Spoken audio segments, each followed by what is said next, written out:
So I think I can take this off because the edict doesn't go in until Friday.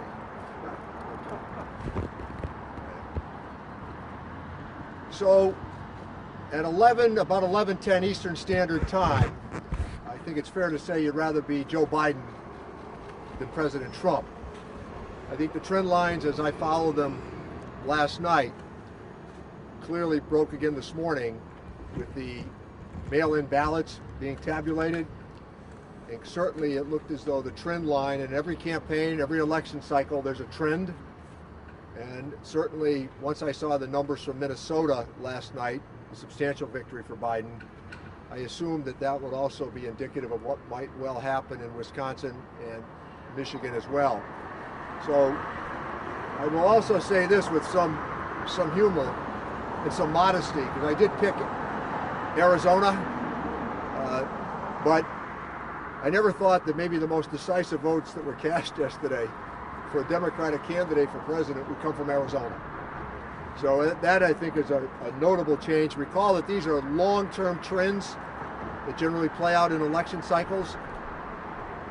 It looks as though the Senate at the moment remains too close to call. Delighted that we're going to maintain the House of Representatives. I think the work we did on the CARES Act helped to save the American economy. I also think it's important to remember that the pandemic is still the most important issue facing the country. And I'm ever so hopeful, based on the conversations I've had with Joe Biden and his team, that they would intend to address this immediately.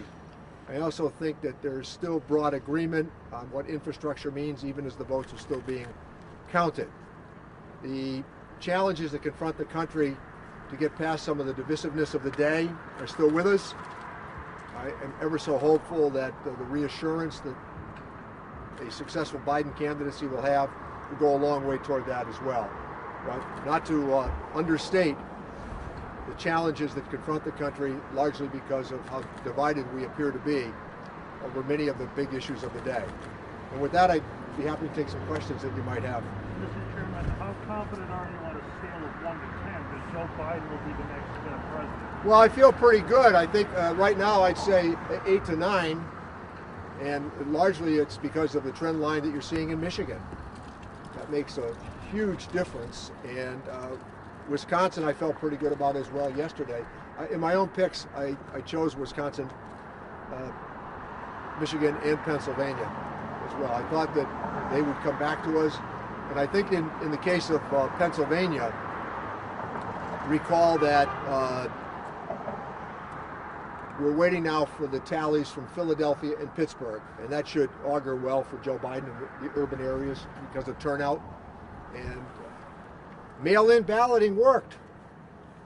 I think that every vote needs to be counted. It's essential.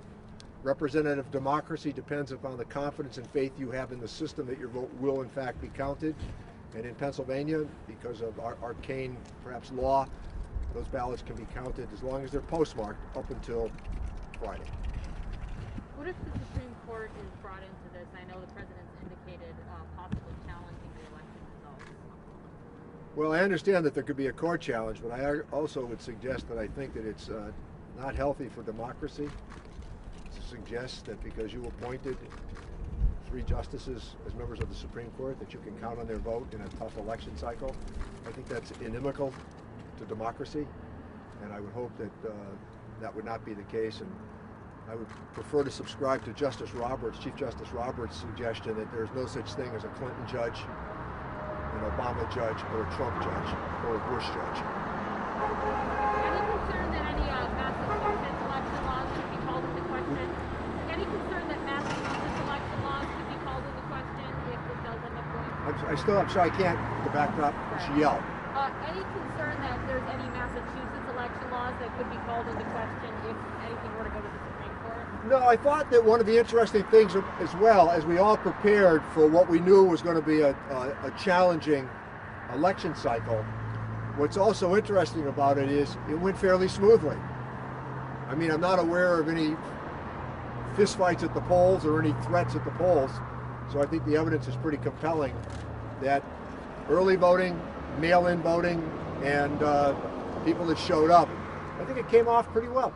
It's a nice testament to the American people.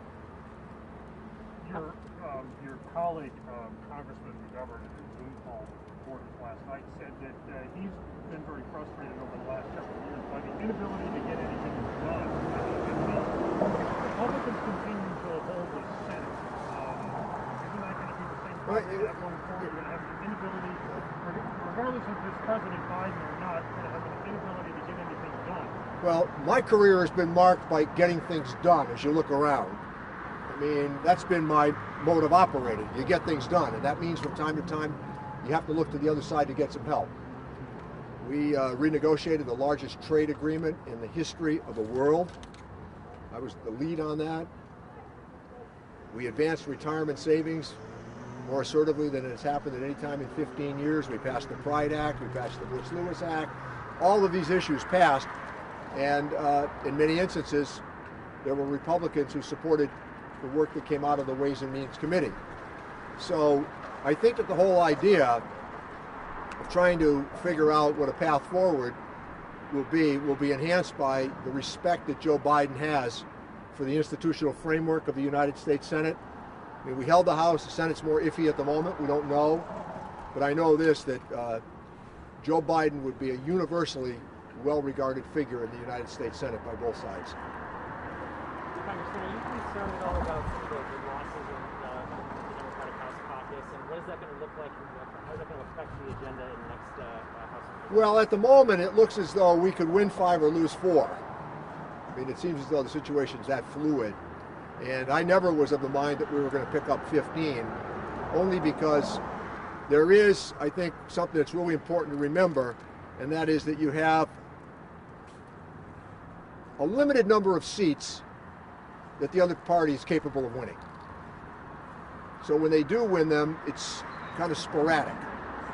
And so I'm watching, for example, now with optimism, Lauren Underwood in Illinois. I think she's going to hang on. I'm also watching in California for some of the races, which I knew were going to be tough going in. But I also was pretty helpful to those candidates in North Carolina, which we're going to pick up 2 seats in North Carolina, which is a big victory. I spent the better part of my year helping out these Democratic challengers everywhere and recruiting them. And I think we're going to do okay with the Houlihan seat in Pennsylvania. There's another 3 seats I think Connor Lamb holds on in Pennsylvania. But there's a reminder here that these are purple seats. So we've won every real blue seat you can win in America, and they've won every red seat you can win in America. So the question now is, how do you go to build beyond that in terms of your efforts to get to 218?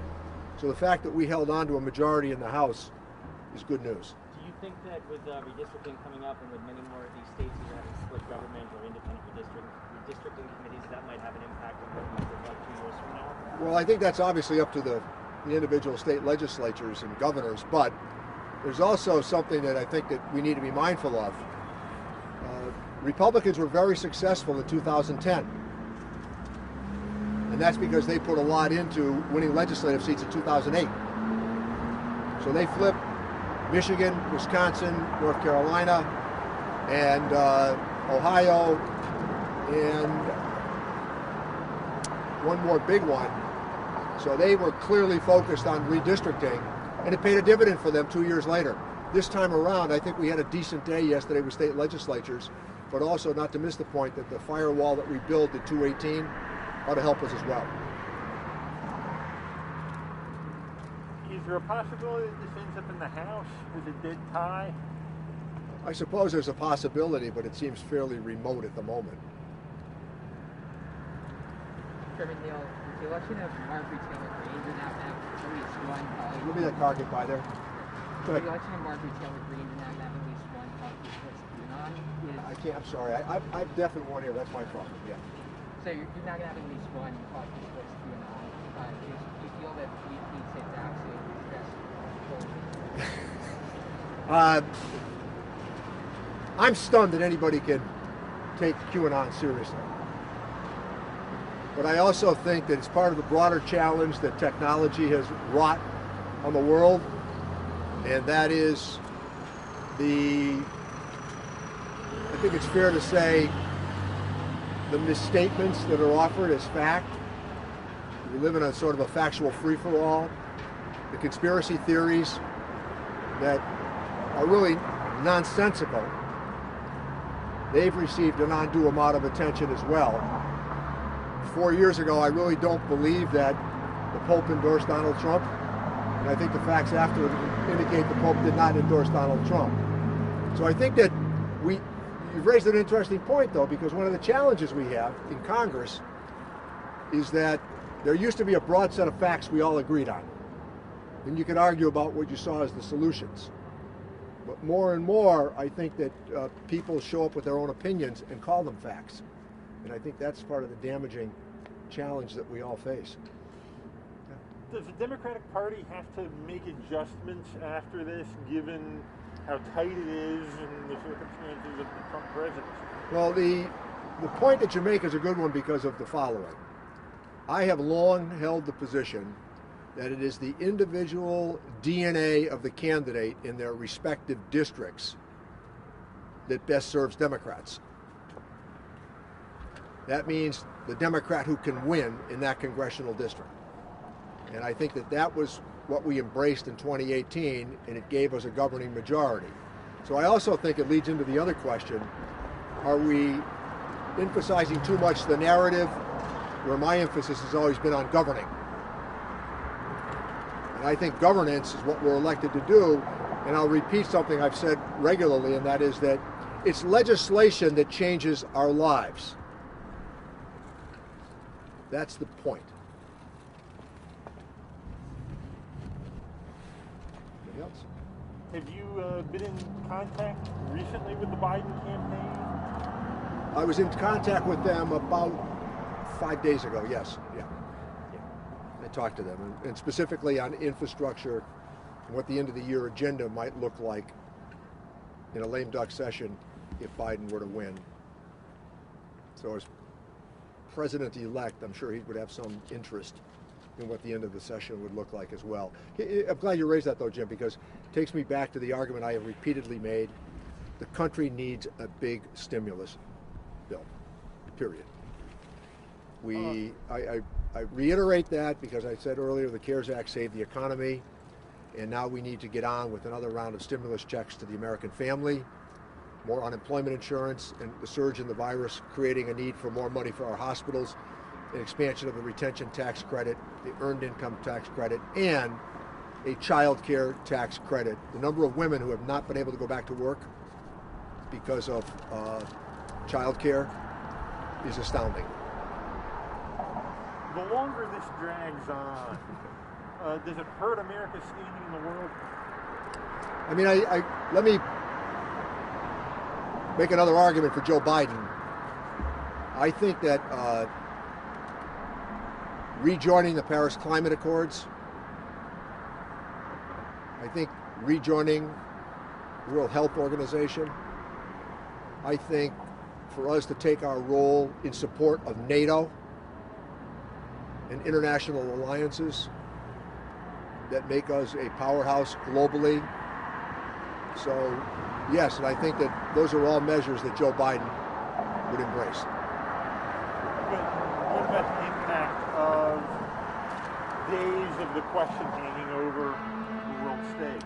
Well, I don't think that that's problematic. I mean, it took us almost 6 weeks, Bush v. Gore, before we settled the issue at the Supreme Court, unfortunately. It was done that way, but I don't think that uncertainty will harm us over the next 72 hours. The last point I would make on that as well that I think is essential is that these populists that we're seeing, it's not limited to the United States. It's occurring across the globe. The UK, Turkey, those are two that come to mind. Parts of Central and South America, same thing. So I just think that we need to be careful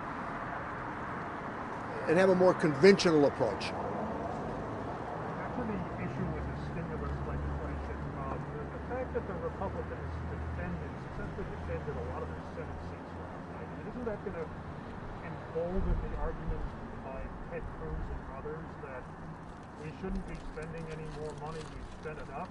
Well, I think the argument that came from some members on the Republican side was based on what they'd like to do in 4 years.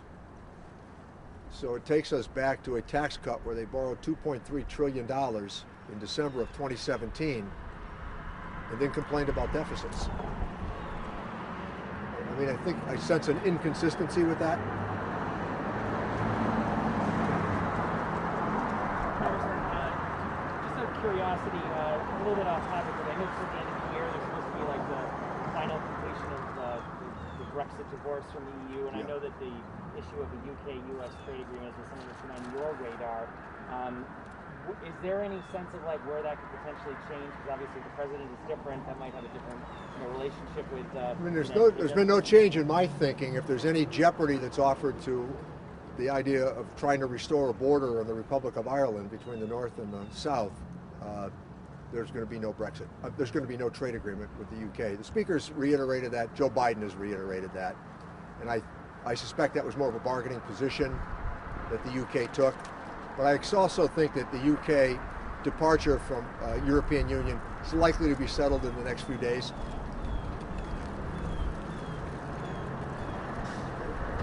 That's it. Thank you. So you're going to have another couple of days. Stay with it.